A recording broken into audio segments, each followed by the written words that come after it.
ഉലകിലരികിലായി പ്രിയമായ പലതുണ്ട്, അതിലെല്ലാം പ്രിയമായ പ്രിയരുണ്ട്.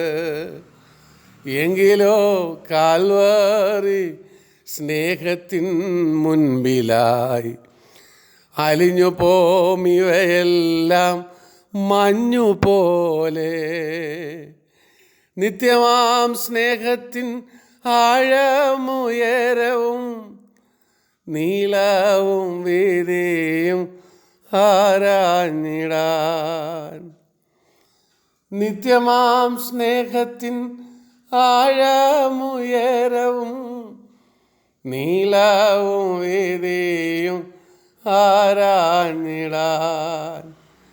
ഇഷ്ടരിൽ നിന്നെല്ലാം തിരഞ്ഞെടുത്തോ എന്നെ ശുദ്ധരോടൊത്തു വസിപ്പതിനായി. ഇഷ്ടരിൽ നിന്നെല്ലാം തിരഞ്ഞെടുത്തോ എന്നെ ശുദ്ധരോടൊത്തു വസിപ്പതിനായി. പിരിയാത്ത സ്നേഹിത, തീരാത്ത പ്രേമമേ, നീ എൻ്റെ നിത്യാവകാശമല്ലോ. പിരിയാത്ത സ്നേഹിത, തീരാത്ത പ്രേമമേ, നീ എൻ്റെ നിത്യാവകാശമല്ലോ. ഈ ഭൂവിൽ മാത്രമോ നിത്യായുഗങ്ങളിലും എൻ പ്രേമകാന്തനായി നീ വാണിടുമേ. ഈ ഭൂവിൽ മാത്രമോ നിത്യായുഗങ്ങളിലും എൻ പ്രേമകാന്തനായി നീ വാണിടുമേ. നിത്യമാം സ്നേഹത്തിൻ ആഴമുയരവും നീളവും വീതിയും ആരാഞ്ഞിടാൻ. ഇഷ്ടരിൽ നിന്നെല്ലാം തിരഞ്ഞെടുത്തോ എന്നെ ശുദ്ധരോടൊത്തു വസിപ്പതിനായി. ഇഷ്ടരിൽ നിന്നെല്ലാം തിരഞ്ഞെടുത്തോ എന്നെ ശുദ്ധരോടൊത്തു വസിപ്പതിനായി. Praise the Lord, hallelujah. കർത്താവായ യേശുക്രിസ്തുവിന്റെ നാമത്തിൽ എല്ലാ പ്രിയപ്പെട്ടവർക്കും പ്രഭാതവന്ദനങ്ങളെ അറിയിക്കുന്നു. അതേ പിരിയാത്ത സ്നേഹമാണ് കർത്താവും ദൈവപൈതലുമായിട്ടുള്ളത്. അതൊരിക്കലും തീരാത്ത പ്രേമമാണ്. അത് ഈ ഭൂമിയിൽ മാത്രമല്ല, നിത്യതയിലും തുടരും. അത് ദൈവപൈതലിൻ്റെ പ്രത്യാശയാണ്. അവൻ നമ്മുടെ വീണ്ടെടുപ്പുകാരനാണ്. നിത്യമായ സ്നേഹം, അതിൻ്റെ നീളവും ആഴവും ഉയരവും വീതിയും ഒന്നും ആർക്കും ഗ്രഹിക്കുവാൻ കഴിയുകയില്ല. അതേ ഇഷ്ടയിൽ നിന്നൊക്കെയും കർത്താവ് നമ്മെ തിരഞ്ഞെടുത്തു തന്നോട് ചേർന്ന് വസിക്കുവാനായി. ആ വലിയ മഹാപദവിയാണ് പാട്ടുകാരൻ പാടുന്നത്. അതേ, ദൈവകൃപയാണ്. കൃപയാലാണ് നാം വിശ്വാസം മൂലം രക്ഷിക്കപ്പെട്ടത്. നമ്മുടെ കർത്താവും രക്ഷിതാവുമായ യേശു ക്രിസ്തുവിൻ്റെ സഭയായ മണവാട്ടിയെ വളരെ മനോഹരമായി ചിത്രീകരിച്ചിരിക്കുന്ന പുസ്തകമാണല്ലോ രൂത്തിൻ്റെ പുസ്തകം. അതാണ് നമ്മുടെ ചിന്താവിഷയം. ബോവസിനെയും രൂത്തിനെയും നിഴലുകളാക്കി നിരവധി ആത്മീയ പാഠങ്ങൾ ദൈവവചനത്തിലുണ്ട്. അത് നമ്മുടെ ആത്മീയ ജീവിതം ധന്യമാക്കി തീർക്കുവാൻ ഇടയാക്കി തീർക്കും. ഒരിക്കലും മോവാബിനും അമോന്യരും ദൈവസനിൽ കടന്നു വരുവാൻ പാടില്ലെന്ന് വ്യവസ്ഥ പറഞ്ഞ സ്ഥാനത്ത് ഭാഗ്യവശാൽ രൂത്തിന് ദൈവം തൻ്റെ സന്നിധിയിൽ വരുവാനുള്ള അവസരം ഒരുക്കി കൊടുത്തു. നല്ലവനായ ബോവസിൻ്റെ വയലിൽ കതിര് പെറുക്കുവാൻ ദരിദ്രയായ രൂത്ത് കടന്നു വരുവാനിടയായി. രൂത്തിനെ കാണുവാൻ ബോവസിന് അവസരമുണ്ടായി. അതാണ് ഈ പുസ്തകത്തിലെ ഏറ്റവും പ്രധാനപ്പെട്ട ഭാഗം. തൻ്റെ വയലിൽ വേല ചെയ്യുന്ന വേലക്കാരുടെയും ആളുകളുടെയും നടുവിൽ അന്യജാതിക്കാരിയും അപരിചിതയുമായ രൂത്ത് കടന്നു വന്നത് ബോവസ് ശ്രദ്ധിക്കുകയുണ്ടായി. ഇവിടെയാണ് ദൈവകൃപയുടെ അതിമഹത്തായ വ്യാപാരത്തെ നാം കാണുന്നത്. ഭാഗ്യവശാൽ രൂത്തിനെ സ്നേഹവാനായ ദൈവം ബോവസിൻ്റെ വയലിലേക്ക് ആകർഷിച്ചു. രൂത്ത് ആ വയലിലായിരിക്കെ അവളെ സന്ദർശിക്കുവാൻ ദൈവം ബോവസിനെ നിയോഗിച്ച് അയക്കുകയും ചെയ്തു. ദരിദ്രയും വിധവയും അന്യയുമായ പെൺകുട്ടിയെ നല്ലവനായ ബോവസുമായി ഒരു ബന്ധത്തിലാവുവാൻ ദൈവകൃപ മുഖാന്തരമായി. അതേപ്പറ്റി വർണ്ണിക്കുന്ന പുസ്തകമാണ് ബോവസിൻ്റെ ചരിത്രം, രൂത്തിൻ്റെ ചരിത്രം പറയുന്ന രൂത്തിൻ്റെ പുസ്തകം. ഒന്നാമത് ബോവസ് തന്നെയാണ് ഈ കൃപയുടെ നീർച്ചാൽ വെട്ടിത്തുറന്നത്. 2-ാം അധ്യായത്തിൻ്റെ 8-ാം വാക്യം. അവളുടെ ജീവിതത്തിൽ അവൾക്ക് എന്തെല്ലാം നഷ്ടമായിട്ടുണ്ടോ അതെല്ലാം ബോവസ് മുഖാന്തരം ലഭിക്കുവാനിടയായി.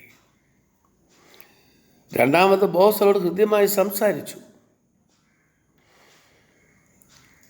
അവൻ പുരുഷനും അവളൊരു അപരിചിതയുമായിരിക്കെ അവൾ അവനോട് ആദ്യം സംസാരിക്കാനുള്ള സാധ്യത കുറവായതുകൊണ്ട് ബോവസിനെ പോലെ മഹാനും ധനവാനുമായ ഒരുവനോട് കയറി സംസാരിക്കുവാൻ സാധ്യതയില്ലാത്തതുകൊണ്ട് ഇവിടെ അവൻ അവളോട് സഹതാപമായി സംസാരിക്കുവാൻ തയ്യാറാകുന്നു. മൂന്നാമത് രൂത്തിനെ സംരക്ഷണം ചെയ്യുന്നതോടൊപ്പം അവളുടെ ആവശ്യങ്ങൾ സഹായവും അവൻ വാഗ്ദാനം ചെയ്യും. 2-ാം അധ്യായത്തിൻ്റെ 9-14 മുതൽ 16 വരെയുള്ള വാക്യം മകളെ എന്നുള്ള സംബോധന രൂത്തിനോടുള്ള അവൻ്റെ സ്നേഹത്തിൻ്റെ പ്രകടനമാണ്. അവൻ്റെ ഭവനത്തിലെ അംഗമെന്ന പോലെ അവൻ അവളെ കാണുന്നതിൻ്റെ തെളിവാണ്. ബോവസിൻ്റെ ആളുകളോട് അവളെ പരിചരിച്ച് സൂക്ഷിക്കുവാൻ കൽപ്പിക്കുന്നു. അവൾക്ക് വേണ്ടുന്ന എല്ലാ സംരക്ഷണവും വയലിൽ ഏർപ്പാട് ചെയ്തു. ദൈവത്തിന് സ്തോത്രം. ദൈവപൈതലേ, ഒരിക്കൽ നാം ഈ ബോവസിൻ്റെ വയലിലെത്തിയാൽ പിന്നെ നാം നമുക്കായിട്ടൊന്നും കരുതേണ്ടതില്ല. നമുക്ക് വേണ്ടുന്നതെല്ലാം അവിടെ സുലഭമാണ്. അവിടെ ഭക്ഷണവും പാർപ്പിടവും സംരക്ഷണവും എല്ലാമുണ്ട്. ദൈവകൃപ പാപിയായ മനുഷ്യന് വേണ്ടി ചെയ്ത നന്മ എത്രയോ വലുതായിരിക്കുന്നു. അപരിചിതയും അന്യയുമായ പെൺകുട്ടിക്ക് സ്നേഹം പ്രകടമാക്കുവാൻ യജമാനൻ ദാസനായി വയലിലേക്ക് ഇറങ്ങിയല്ലോ. ഫിലിപ്പിലേനും 2:1 മുതൽ 11 വരെ, എഫേസ്യർ 2:4, റോമർ 11:37, എഫേസ്യർ 3:8, ഫിലിപ്പിയർ 4:19 ഭാഗങ്ങളൊക്കെ ആത്മീയ വശങ്ങൾ നമുക്ക് പറഞ്ഞു തരുന്നു. ദൈവത്തിന് സ്തോത്രം. ഇവിടെ ഇതാ സകല അനുഗ്രഹങ്ങളും നിഷേധിക്കപ്പെട്ടവൾ സ്വർഗത്തിൻ്റെ അംഗവും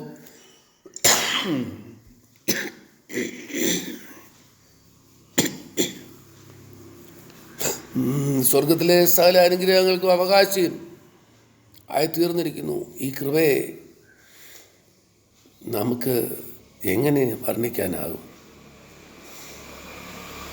നാലാമതായി ബോവസ് രൂത്തിനെ പ്രോത്സാഹിപ്പിക്കുകയാണ്. വിനയത്തോടും നന്ദിയോടും കൂടെ അവളെ കാണാൻ സാധിക്കും. ദൈവത്തിന് സ്തോത്രം. അവൻ്റെ വാഗ്ദത്തങ്ങളെ അവൾ വിശ്വസിച്ചു. അവൾ അവൻ്റെ കാൽക്കൽ വീണു. അവളെ തന്നെ അവനായി സമർപ്പിച്ചു. എബ്രായലേഖനം 12:2 വിശ്വാസത്തിൻ്റെ നായകനും പൂർത്തിവരുത്തനായ യേശുവിനെ ശ്രദ്ധിച്ചു നോക്കുക. അവനിൽ തന്നെ പൂർണ്ണമായി സമർപ്പിക്കുന്നു. നമ്മുടെ വിശ്വാസത്തിൻ്റെ കണ്ണുകൾ അവൻ്റെ മേൽ മാത്രം പതിയട്ടെ, അവനിൽ മാത്രം ആശ്രയിക്കാം. അവസാനമായി 2:14-18 അവൾ സമ്പൂർണമായും സംതൃപ്തയാണെന്ന് ബോവസിന് മനസ്സിലായി. ഇസ്രായേലിൻ്റെ ദൈവത്താൽ കൈക്കൊള്ളപ്പെട്ടവൾ അവനോടൊത്ത് വസിക്കുന്നവളായിത്തീർന്നു. രൂത്തിനെ പറ്റി അവൻ്റെ ഹൃദയം എന്താണ് ഉരുവിടുന്നത് എന്നുള്ളത് എല്ലാവരും അറിയുവാൻ ആഗ്രഹിച്ചു. 2:11 ഉത്തരം പറഞ്ഞത് എന്ന പ്രയോഗം അവൻ ഉച്ചത്തിൽ പറഞ്ഞത് എന്നാണ് പരിഭാഷപ്പെടുത്തിയിട്ടുള്ളത്. അവളോട് തന്നെ താൻ ഏകീഭവിക്കുവാൻ അവൻ തയ്യാറായി. അവൻ അവളോട് ഹൃദ്യമായി സംസാരിച്ചു. 13 വാക്യം. ഹൃദയത്തോട് സംസാരിച്ചു എന്നതാണ് ശരിയായ തർജ്ജിമ. ദൈവവചനം ദൈവഹൃദയത്തിൽ നിന്നാണ് ഉത്ഭവിക്കുന്നത്. 33 സങ്കീർത്തനത്തിൻ്റെ 11 വാക്യം. അത് മനുഷ്യഹൃദയത്തിലേക്കാണ് പകരപ്പെടുന്നത്. അവ നമുക്ക് പ്രോത്സാഹനവും പ്രത്യാശയും നൽകുന്നു. ദൈവപൈതലേ, ദൈവവചനമാണ് നമ്മുടെ ഹൃദയത്തോട് സംസാരിക്കുന്നത്. അത് നമ്മുടെ ഹൃദയത്തിന് ആനന്ദം പകരും. അതിന് നമ്മുടെ ആത്മമണവാളനും കർത്താവുമായ ദൈവത്തിന് നമ്മോട് സംസാരിക്കാനുള്ള ദൈവത്തിൻ്റെ ദൂതാണ് ദൈവവചനം. ഒരു വിശ്വാസിയുടെ ഹൃദയത്തെ തൃപ്തമാക്കുവാൻ ദൈവവചനത്തിനും തൻ്റെ പുത്രനായ യേശുക്രിസ്തുവിന് മാത്രമേ കഴിയുകയുള്ളൂ. ദൈവത്തിന് സ്തോത്രം. യേശുക്രിസ്തുവിൻ്റെ കൃപയാൽ നമുക്ക് സമ്പൂർണ്ണ സംതൃപ്തിയുണ്ട്. ഈ കൃപയിൽ വരുന്നവർക്ക്, ദൈവകൃപയിലായിരിക്കുന്ന ഒരു ദൈവ പൈതലിന് സംതൃപ്തിയുണ്ട്. ദൈവത്തിന് സ്തോത്രം. നന്മയും കരുണയും എൻ്റെ ആയുഷ്കാലമൊക്കെയും എന്നെ പിന്തുടരും. യഹോവയുടെ ആലയത്തിൽ ഞാൻ ദീർഘകാലം വസിക്കും. അവൻ്റെ നല്ല മക്കൾക്ക്, നല്ല ഇടയൻ്റെ നല്ല ആട്ടിൻകൂട്ടത്തിന് സംതൃപ്തിയുണ്ട്. അവൻ്റെ പരിപാലനത്തിൻ്റെ കീഴിലായിരിക്കുന്നവർക്ക് സംതൃപ്തിയുണ്ട്. ഈ നല്ല ആത്മമണവാളൻ്റെ വയൽപ്രദേശത്ത് വന്നവർക്ക് തൃപ്തിയുണ്ട്, സംതൃപ്തിയുണ്ട്. ആശ്ചര്യകരമായ ദൈവകൃപ നിന്ദിതനും നിസ്സാരനുമായ പാപിയെ തേടിയെത്തുന്നു. എത്ര അത്ഭുതം! ഈ കൃപ പാപിയായ മനുഷ്യനെ തേടിയെത്തുന്നു. അതാണ് പാട്ടുകാരൻ പാടുന്നത്. ആശ്ചര്യമേ ഇതു ആരാൽ വർണ്ണിച്ചിടാം, ആശ്ചര്യമേ ഇതു ആരാൽ വർണ്ണിച്ചിടാം. കൃപയേ കൃപയേ കൃപയേ കൃപയേ കൃപയേ കൃപയേ കൃപയേ കൃപയേ. നിസ്സാരനായ പാപിയെ തേടി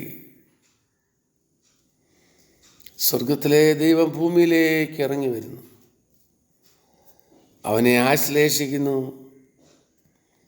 അവന് വേണ്ടി ജീവനെ നൽകുന്നു. എന്നിട്ടോ തൻ്റെ ഭവനത്തിലെ അംഗമാക്കി തീർക്കുന്നു. സകലത്തിലും അവനെ സംതൃപ്തനായി തീർക്കുന്നു. എല്ലാത്തിലും സ്വർഗത്തിലെ സകലവിധ ആത്മീയ അനുഗ്രഹങ്ങളും നൽകി അവനെ സംതൃപ്തനായി നിലനിർത്തുന്നു. ദൈവത്തിന് സ്തോത്രം. പിന്നെ ഒന്നിനെക്കുറിച്ചും വിചാരപ്പെടേണ്ട. ദൈവത്തിന് സ്തോത്രം. പിന്നെ ആവശ്യമായതെല്ലാം നൽകി അവൻ പോഷിപ്പിച്ചോളും. ഒന്നിനെക്കുറിച്ചും വിചാരപ്പെടരുത്. ജീവമന്ന നൽകി കർത്താവ് പോഷിപ്പിക്കും. അതാണ് ബോവസിൽ നിന്നും രൂത്തിന് ലഭ്യമായ ദൈവകൃപ. സംതൃപ്തി എല്ലാത്തിനുമുണ്ട്, എല്ലാമുണ്ട്. ഈ വയലിൽ കാല പെറുക്കാം. ഇവിടെ ശത്രുവിൻ്റെ പോരാട്ടമില്ല. ഇവിടെ കറ്റകൾക്കിടയിൽ നിന്ന് വലിച്ചിട്ട് തരുന്നു. ശത്രുക്കൾ കൂടാതെ ജീവിക്കുവാൻ കഴിയുന്നു. ആരും അലട്ടുവാനില്ല. കുടിക്കുവാൻ വെള്ളമുണ്ട്. ചാറിൽ മുക്കുവാൻ കഴിയും. യജമാനൻ്റെ ഭവനത്തിൽ ചേരുവാനും കഴിയും. എത്ര വലിയ അനുഗ്രഹിക്കപ്പെട്ട പദവി! ദൈവത്തിന് സ്തോത്രം. കൃപയെപ്പറ്റി ചിന്തിച്ചിട്ടുണ്ടോ? ദൈവത്തിന് സ്തോത്രം. അതാണ് ബോവസിൽ നിന്നും രൂത്തിന് ലഭ്യമായ ദൈവകൃപ. നല്ല ബോവസായ കർത്താവ് തൻ്റെ മണവാട്ടിയായ ദൈവമക്കളിൽ നമ്മിൽ ഓരോരുത്തരിലും വ്യാപരിപ്പിക്കുന്ന ദൈവകൃപ. ഒന്നോർത്ത് നോക്കി, അർഹതയില്ലാത്ത സ്ഥാനത്ത് ദൈവം നമ്മെ തിരഞ്ഞെടുത്തു. എത്രയോ പേരെ തിരഞ്ഞെടുത്തിട്ടില്ല, തള്ളിക്കളഞ്ഞിട്ടാണ്. നമുക്കറിയാം, ഇലക്ഷന് എത്രയോ ലക്ഷം പേരെ തള്ളിക്കളഞ്ഞിട്ടാണ് ഒരു പ്രധാനമന്ത്രിയെ അല്ലെങ്കിൽ ഒരു മുഖ്യമന്ത്രിയെ തിരഞ്ഞെടുക്കുന്നത്. 10,000-കണക്കിന് ആളുകളെ മാറ്റിയിട്ടാണ്, അനേകരെ മാറ്റിയിട്ടാണ് ഒരാളെ എടുക്കുന്നത്. അതുപോലെ എന്തിനാണ് ദൈവം നമ്മെ തിരഞ്ഞെടുത്തത്? നാം തൻ്റെ സന്നിധിയിൽ വിശുദ്ധരും നിഷ്കളങ്കരുമാകേണ്ടതിന്. ദൈവം നമ്മെ ആ പ്രത്യേക പദവി, മണവാട്ടിയുടെ കാന്തയുടെ പദവിയിലേക്ക് കൊണ്ടുവന്നു. നാം തൻ്റെ സന്നിധിയിൽ വിശുദ്ധരും നിഷ്കളങ്കരുമാകേണ്ടതിന്. എന്നാ തിരഞ്ഞെടുത്തത്? അത് ലോകസ്ഥാപനത്തിന് മുന്നമേ നമ്മെ തിരഞ്ഞെടുത്തു. തിരുഹിതത്തിൻ്റെ പ്രസാദപ്രകാരം യേശു ക്രിസ്തു മുഖാന്തരം നമ്മെ ദത്തെടുക്കേണ്ടതിന് അവൻ പ്രിയനായവനിൽ നമുക്ക് സൗജന്യമായി നൽകിയ തൻ്റെ മഹത്വത്തിനായി സ്നേഹത്തിൽ നമ്മെ മുൻ നിയമിക്കുകയും ചെയ്തുവല്ലോ. ദൈവത്തിന് സ്തോത്രം. നമ്മൾ ഓരോരുത്തരിലും വ്യാപരിച്ച ദൈവകൃപ അതളവറ്റ വലിപ്പമാണ്. കൃപയുടെ വലിപ്പം, നിത്യമായ സ്നേഹത്തിൻ്റെ ആഴം, ഉയരം, നീളം, വീതി. ദൈവസ്നേഹത്തിൻ്റെ ആഴമേ പൗലോസ് പറയുന്നു. ദൈവത്തിന് സ്തോത്രം. മഹത്വകരമായ കൃപയുടെ മുമ്പാകെ നമുക്ക് നമ്മെ തന്നെ വിധേയപ്പെടുത്താം. അവന് വേണ്ടി നമ്മെ തന്നെ സമർപ്പിക്കാം. അവനിൽ നിന്നെല്ലാ അനുഗ്രഹങ്ങളും കർത്താവ് നൽകുവാൻ അവൻ്റെ പാദപീഠത്തിൽ നമസ്കരിക്കാം. പരിശുദ്ധ ദൈവമേ, സ്വർഗ്ഗപിതാവേ, നീ ഞങ്ങളെ തിരഞ്ഞെടുത്തോർത്ത് പ്രഭാതത്തിൽ നിന്നെ സ്തുതിക്കുന്നു. നിൻ്റെ കൃപ അനുഭവിപ്പാൻ യാതൊരു യോഗ്യതയുമില്ലാതെ ആയിരുന്ന അടിയങ്ങളെ അവിടുന്ന് തിരഞ്ഞെടുത്ത് നിൻ്റെ മക്കളും അവകാശികളുമാക്കിയല്ലോ. വിവിധ പ്രയാസങ്ങളിൽ ഭാരപ്പെടുന്ന എൻ്റെ കുഞ്ഞുങ്ങളുണ്ട്. ഇന്ന് പ്രഭാതത്തിൽ ആവശ്യമായ എല്ലാ നന്മകളും നൽകണം. ജീവനും ഭക്തിക്കും വേണ്ടതൊക്കെ നൽകിയാട്ടെ. കടഭാരങ്ങളുള്ളവർക്ക് അതിന് പരിഹാരം വരുത്തണം. രോഗികളായവർക്ക് സൗഖ്യം വരുത്തണം. നിന്ദിതരായിട്ടുള്ളവരെ, നിരാശരായിട്ടുള്ളവരെ മാനിക്കണം, ധൈര്യപ്പെടുത്തണം. ഏത് വിഷയത്തിൽ നിൻ്റെ കുഞ്ഞുങ്ങളായിരിക്കുന്നു, വിഷയത്തിനെല്ലാം വിടുതൽ നൽകിയാട്ടെ. പിതാവിൻ്റെയും പുത്രൻ്റെയും പരിശുദ്ധാത്മാവിൻ്റെയും നാമത്തിൽ നിൻ്റെ മക്കളെ അനുഗ്രഹിച്ച് പ്രാർത്ഥിക്കുന്നു. ദൈവകൃപയിൽ നിറയ്ക്കണം. പ്രാർത്ഥനയ്ക്ക് മറുപടി നൽകിയിരിക്കയാൽ സ്തോത്രം. ക്രിസ്തു യേശുവിൻ്റെ നാമത്തിൽ തന്നെ. ആമേൻ, ആമേൻ.